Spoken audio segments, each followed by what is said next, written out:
जय महाकाली. तुळजापूरच्या अंबाबाईच्या गाभाऱ्यामध्ये मांसाहारी नैवेद्य जातो. एक पुजारी म्हणतात की देवीच्या मुखापाशी लावलेला नैवेद्य थेट महिषासूर खातो.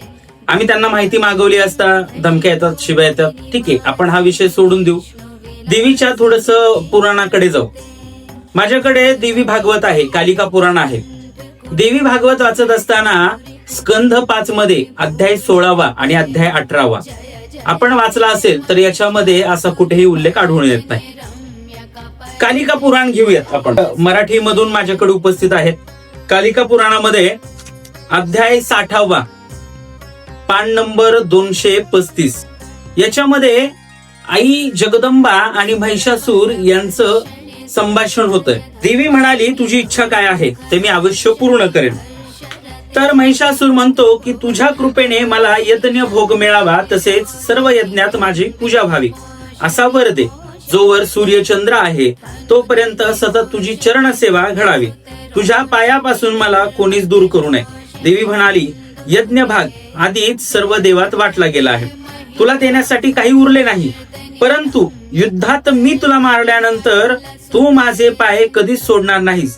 ज्या ज्या वेळी माझी पूजा होईल तेव्हा तुझीही पूजा केली जाईल असा उल्लेख कालिका पुराणामध्ये स्पष्ट आहे.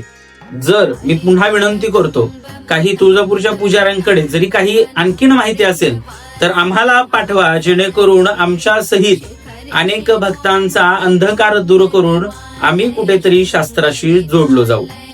तुमच्या पिढ्यानपिढ्या चालत आलेल्या तुमच्या घरी देवीला मटणाचा नैवेद्य दाखवत असेल, पण तोच तुम्ही पवित्र असलेल्या गाभाऱ्यात आणून देवीच्या मुखापाशी आणला आणि देवीची विटंबना केली. याचा मी जाहीर निषेध करतो. मी पुन्हा सांगतो की माझा निषेध आणि माझं बोलणं देवीच्या मुखापाशी आलेल्या त्या मांसाहारी नैवेद्याला आहे, बळीपूजेला कधीच नाही.